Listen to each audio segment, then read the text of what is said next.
یہ جو ایتھیسٹ لوگ ہیں نا، یہ اکثر مطالبہ کرتے ہیں کہ اس کائنات کو اگر کسی نے پیدا کیا ہے تو سوال پیدا ہوتا ہے پھر اس کو کس نے بنایا. تو اس سے وہ یہ ثابت کرنا چاہتے ہیں کہ جیسے خدا خود سے ہو سکتا ہے تو یہ کائنات بھی خود سے ہو سکتی ہے. صحیح ہے نا؟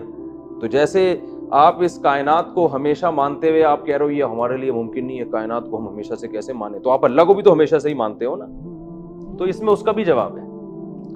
بھائی اس کائنات میں تو ہم دیکھتے ہیں کہ اس کی خاصیتیں سے تو ہم واقف ہیں. یہاں ولادت بھی ہوتی ہے.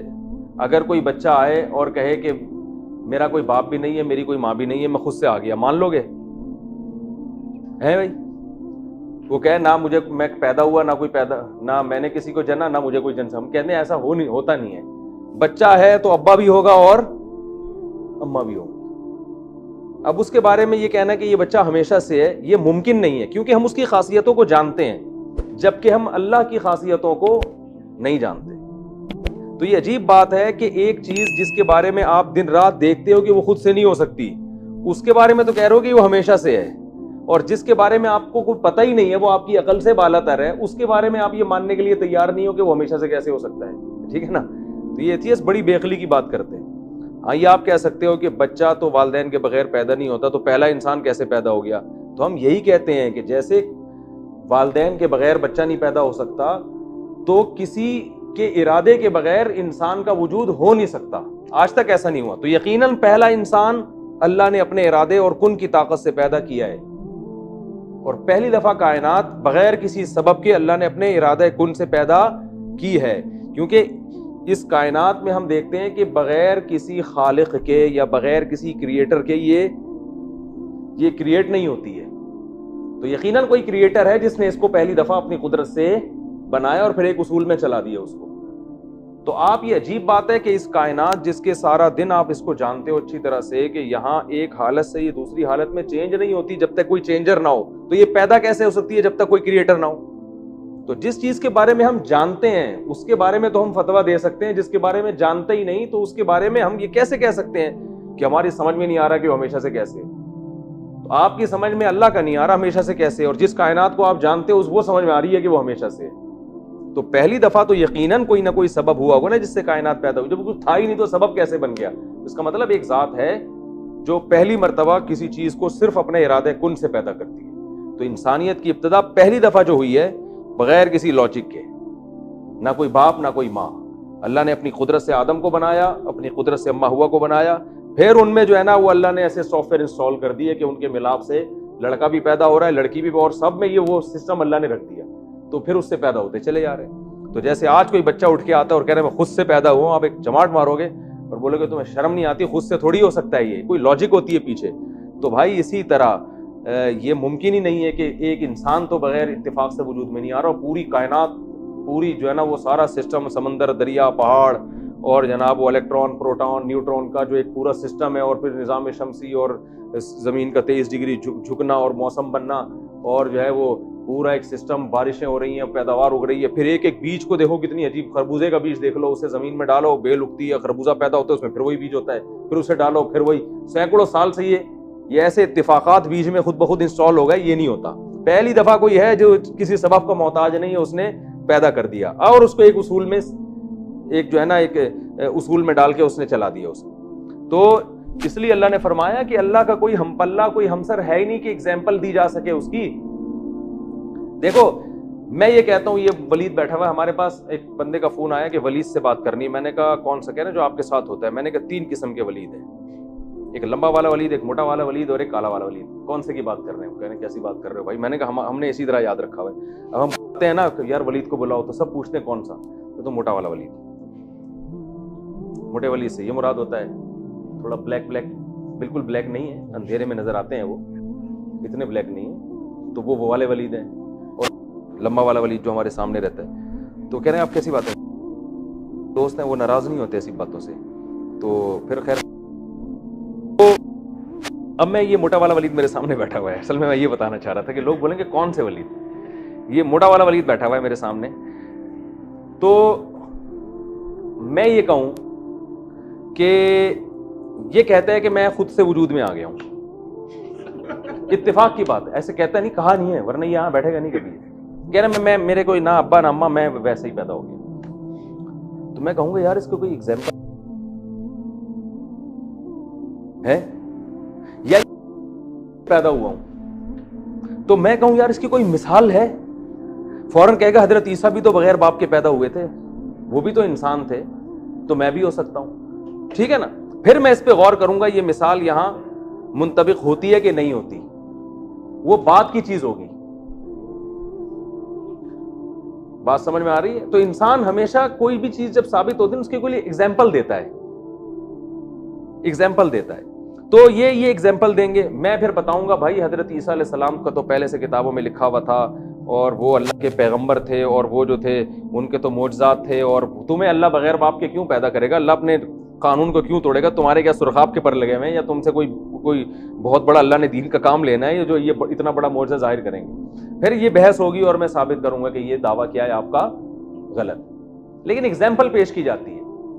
اور اگر یہ کہتے ہیں کہ جی میں ویسے ہی پیدا ہو گیا، اور مثال میں آدم علیہ السلام کو دلیل کے طور پہ پیش کریں، تو میں پھر ثابت کروں گا بھائی وہ تو چونکہ پہلے انسان تھے نا، تو پہلے دفعہ تو بغیر کسی سبب کے پیدا کرنا تھا، تمہیں اللہ ایسے ہی کیوں پیدا کرے گا؟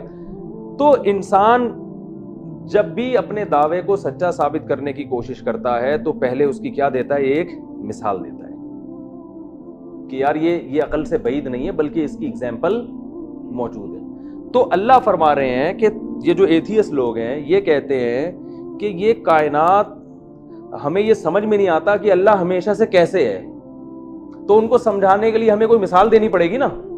تو اللہ فرماتے ہیں اللہ کی کوئی مثال اس لیے نہیں بنتی ہے، لم یکن لہ کفوا احد، اس کا کوئی ہم پلہ ہے ہی نہیں کہ جس کو تم مثال دے کے سمجھایا جا سکے کہ جیسے یہ ہمیشہ سے ہو سکتا ہے وہ بھی ہمیشہ سے ہو سکتا ہے. لہذا وہ عقل سے بالاتر ہے. لیکن ایتھیسٹ کیا کر رہا ہوتا ہے کہ وہ مخلوق جس کی درجنوں مثالیں ملتی ہیں، اور مثالیں اس بات پر ہیں کہ یہ ہمیشہ سے نہیں ہو سکتی، جس کی درجنوں مثالیں دیتی ہیں اس کے بارے میں کہتے ہیں کہ کائنات ہمیشہ سے ہے. ہائی بات سمجھ میں؟ یعنی میں ثابت کرتا ہوں کہ بھائی یہ جو چیز ہے یا یہ شخص جو ہے یہ باپ اور ماں کے بغیر پیدا نہیں ہوا. آپ کہتے ہیں اس کی کیا دلیل ہے بغیر ماں باپ کے پیدا نہیں ہوا؟ میں کہوں یار اس جیسے جتنے بھی ہیں مثالیں ہیں ان میں ایک بھی مثال نہیں ملتی جو بغیر ابا اور اماں کے پیدا ہو رہے ہوں. پھر اگر میں یہ دعویٰ کرتا ہوں نا بغیر باپ کے پیدا ہوا بغیر ماں کے، تو یہ میرا دعویٰ صحیح نہیں ہوگا، مجھے بہت مضبوط دلیل دینی پڑے گی. تو ایتھیسٹ کیا کہتا ہے کہ یہ کائنات ہمیشہ سے ہے، جبکہ اس دعوے کو ثابت کرنے کے لیے اسی کائنات کی جتنی مثالیں دی جائیں گی وہ ساری مثالیں ان کے اگینسٹ جا رہی ہیں. وہ سب بتا رہی ہیں کہ یہ کائنات تو ایک کنڈیشن سے دوسری کنڈیشن میں چینج بغیر چینجر کے نہیں ہوتی، تو پیدا بغیر خالق کے کیسے ہو گئی؟ تو ساری جو ایگزامپلز ہیں وہ آپ کے اگینسٹ جا رہی ہیں، جبکہ خدا جس کا کوئی ہم پلہ اور کفو ہے ہی نہیں، صحیح ہے نا، اس کی آپ ہم سے مثالیں مانگ رہے ہو، اور جس کی سینکڑوں مثالیں ملتی ہیں اس کے بارے میں آپ ان مثالوں پر قیاس نہیں کر رہے بلکہ ان کے اگینسٹ آپ بات کر رہے ہو. تو یہ عجیب پاگل پنے والی باتیں ہیں. ٹھیک ہے نا. ایک بڑے مشہور ایتھیسٹ ہے، اس نے پتہ نہیں کیا الٹے سیدھے نا بایولوجی کے دلائل، اور وہ مجھے اس کا کلپ سنا، میں نے کہا یہ آدمی ایک آسان چیز کو بلا وجہ پیچیدہ بنا رہا ہے. کہتے ہیں نا جب پھنس جاؤ تو انگلش بولنا شروع کر دو جس کو انگلش نہیں آتی. یہ لوگ یہی کام کرتے ہیں، خام خام سائنس کے نا پیچیدہ فارمولے جو عام لوگوں کو نہیں آتے، تو یہ اس چیز میں جاتے ہیں. 2 اور 2 4 کی طرح کبھی یہ بحث کرنے کی کوشش نہیں کرتے. جیسے منکرین حدیث کا میں نے بتایا تھا نا کہ بھائی اگر یہ بخاری مسلم غلط ہے تو پھر قرآن ہمیں سمجھایا کس نے؟ قرآن تو کہہ رہے نبی کے سمجھائے بغیر تم سمجھ نہیں سکتے، تو قرآن کہہ رہا ہے، تو پھر وہ نبی کا سمجھایا ہوا کہاں گیا؟ کبھی اس پہ نہیں آئیں گے، ادھر ادھر کی گھمائیں گے. تو ایسے جتنے باطل لوگ ہیں نا یہ ہمیشہ بحث کو بناتے ہیں پیچیدہ. تو خلاصہ یہ نکلا کہ اللہ کا کوئی ہم پلہ نہیں ہے کہ ہم یہ کہیں کہ اللہ ہمیشہ سے ہے تو اس کو سمجھانے کے لیے ہمارے پاس کوئی مثال نہیں ہے، اس لیے آپ کو عقل سے بالاتر لگ رہا ہے. وہ مثال ہے ہی نہیں بھائی، وہ ہم اس کو سمجھ ہی نہیں سکتے، ہماری عقل سے بالاتر ہے. جبکہ انسان اور جتنی کائنات ہیں ان کی ہر چیز کی سینکڑوں مثالیں ہمارے پاس ہیں. آج اگر یہ دعویٰ کرتا ہے کہ میں بغیر ابا اماں کے پیدا ہو گیا، تو میں کہوں گا یار ہمارے پاس جتنی مثالیں ہیں نا، ابھی جتنے اس روم میں بیٹھے ہوئے ہیں، جتنے تفسیر کے لیکچر سنے، وہ سب آپ کی طرح کے انسان ہیں، ایک بھی ابا اماں کے بغیر پیدا نہیں ہوا. تو ایتھیسٹ جب یہ کہتا ہے کہ یہ کائنات خود سے وجود میں آئی ہے، ہم کہتے ہیں اس کائنات میں اربوں کھربوں چیزوں میں ایک چیز بھی ایسی نہیں ہے جو خود سے پیدا ہونا تو دور کی بات، پیدا ہو کر اپنی حالت کو چینج کر لے خود سے، ایک بھی مثال نہیں ہے. تو مثالوں سے ہم ایک دوسرے پر قیاس کر کے حکم صادر کرتے ہیں کہ جب ایک بھی مثال ایسی نہیں ہے تو پوری کائنات خود سے کیسے وجود میں آ گئی. ٹھیک ہے نا. تو اس لیے اللہ کو مخلوق پر قیاس نہیں کیا جا سکتا.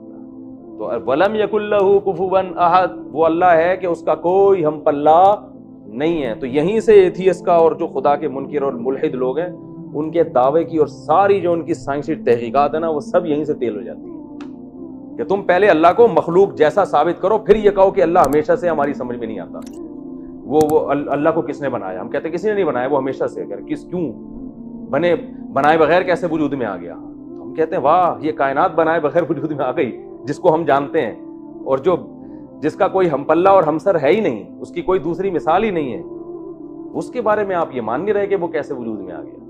تو یہ اس لیے تبھی اللہ نے ان کے لیے جہنم کی آگ رکھی ہے جو اپنے بنانے والے کا انکار کرتے ہیں. یہ جو سورت ہے نا اس کی بڑی فضیلت ہے. رسول اللہ صلی اللہ علیہ وسلم نے فرمایا کہ یہ سورت 1/3 قرآن کے برابر ہے. 1/3 یعنی 3 دفعہ پڑھیں گے تو ایک قرآن پڑھنے کا اجر ملتا ہے. اب بعض لوگ یہ اشکال کرتے ہیں پھر پورا قرآن پڑھنے کی ضرورت کیا ہے. تو دیکھیں ایک چیز کا ثواب الگ ہوتی ہے، درجات الگ ہوتے ہیں. 3 دفعہ سورہ اخلاص پڑھیں گے، قرآن کی تلاوت کا ثواب تو مل جائے گا، لیکن جب قرآن کی تلاوت پوری آپ کریں گے تو اس میں صرف تلاوت کا ثواب نہیں ہے، الگ الگ صورتوں کے پڑھنے کے جو مستقل ثواب ہیں وہ بھی آئیں گے. اس میں خود سورہ اخلاص بھی آئے گی، اس کے اندر اس کا الگ ثواب ہوگا. اور جو قرآن پڑھنے سے اللہ کا قرب ملتا ہے اور جو درجات بلند ہوتے ہیں وہ پورا قرآن پڑھنے سے ہی ہوتے ہیں، وہ درجات حاصل نہیں ہوں گے. تو مقام اور مرتبہ اور جو بہت فضیلت ملے گی وہ تو پورا قرآن پڑھنے سے، صرف جو نفس ثواب ہے وہ 3 دفعہ سورہ اخلاص پڑھنے سے بھی ملے گا. اور حدیث میں سورہ اخلاص کو 1/3 قرآن اس لیے بھی کہا ہے کہ اسلام کے جو بنیادی دعوے ہیں نا وہ 3 ہیں، توحید، رسالت اور جو ہے آخرت. ان 3 چیزوں پہ قرآن نے بہت اہمیت سے بات کی ہے. تو ان میں ایک توحید ہے، تو اس لیے گویا 1/3 قرآن ہے. تو یہ بالکل ابتدا میں نازل ہونے والی صورتوں میں ہے. اور اس میں عیسائیوں کی بھی نفی کی گئی ہے جو کہتے ہیں عیسیٰ ابن مریم اللہ کے بیٹے ہیں. اللہ کا کوئی بیٹا نہیں ہے. وہ بیٹے کے لیے جنس کا ہونا ضروری ہے. باپ کی جو قوم ہوتی ہے وہی بیٹے کی قوم ہوتی ہے، شکل بھی باپ جیسی ہوتی ہے بیٹے کی، تو جنس ایک ہوتی ہے. اللہ فرماتے ہیں اس کا تو ہم پلہ کوئی ہے ہی نہیں. وَلَمْ تَكُن لَهُ صَاحِبَةٌ، دوسرے مقام پر آتے ہیں اللہ کی کوئی زوجہ نہیں ہے، کوئی بیوی نہیں ہے، وہ سب سے تنہا ہے، بالکل سب سے الگ. تو یہ سورت کا بار بار پڑھنا چاہیے، اس کی بڑی فضیلت ہے. ایک صحابی نماز میں بہت زیادہ تلاوت کرتے ہیں سورہ اخلاص کی، جب بھی نماز پڑھاتے سورہ اخلاص پڑھتے تو ان کی شکایت کر دی. تو آپ صلی اللہ علیہ وسلم نے ان کو بلا کے پوچھا کیوں بار بار سورہ اخلاص پڑھ رہے ہو؟ آپ نے فرمایا کہ یا رسول اللہ مجھے اس سورت سے محبت ہے. تو پھر آپ نے ان کو خوشخبری دی کہ جنت کی خوشخبری دی کہ جو اس سورت سے محبت کرتا ہے اس کے لیے یہ خوشخبری ہے. تو محبت کی وجہ کیا ہے کہ جس کو توحید سے، عقیدہ توحید سے محبت ہوگی اس کو اس سورت سے محبت ہوگی، کیونکہ بار بار وہ کہے گا نا اللہ جیسا کوئی بھی نہیں. آج بھی جب کسی کی تعریف کرنی ہوتی ہے تو ہم کہتے ہیں آپ بہت اچھے، آپ یوں. شارٹ میں تعریف یہ آپ تو منفرد ہی ہو، ہٹو بچوں کہہ دیتے ہیں نا بعض دفعہ، بھائی آپ کی تو بات ہی نرالی ہے. تو یونیک یا نرالی یا نرالے لفظ لوگ کو پسند آتے ہیں کہ لوگ یہ کہتے ہیں ہم جتنے ہیں نا تو ہمارے جیسا کوئی دوسرا ہو ہی نہیں سکتا. اگر آپ کو آپ بھی بہت اچھے لیکن وہ بھی بہت اچھے ماشاء اللہ، تو اکثر لوگ اس سے خوش نہیں ہوتے. ٹھیک ہے نا. بیگم صاحبہ آپ سے کہیں کہ آپ ماشاء اللہ کتنے ہینڈسم اسمارٹ ہیں، اور آپ کے جو دوست ہیں نا وسیم بھائی وہ بھی ماشاء اللہ بڑے ہینڈسم اسمارٹ ہیں، جو آپ لگاؤ گے نا یہ غصہ آئے گا آپ کو، بولے گی یا تو میری بھی نہ کرتی، یا آپ بیگم کو کہو بیگم تم ماشاءاللہ بڑی خوبصورت ہو، اور وہ جو انٹی کا لائن تھی نا وہ بھی ماشاءاللہ بہت خوبصورت تھی. یہ نہ کہو کہ آپ سے زیادہ، بس ویسے ہی کہہ دو وہ بھی اچھی تھی. تو بیگم کو غصہ آئے گا کہ نہیں آئے گا؟ جب انسان شرک برداشت نہیں کرتا تو اللہ تو غیرت والا ہے، وہ کیسے برداشت کرے گا؟ تو اس لیے اللہ نے کہا وَلَمْ يَكُن لَهُ كُفُوًا أَحَدٌ، کوئی اس کا ہم پلہ کوئی بھی نہیں ہے، اس کا ہمسر کوئی بھی نہیں ہے. اللہ تعالیٰ سمجھنے کی، عمل کی توفیق عطا فرمائے.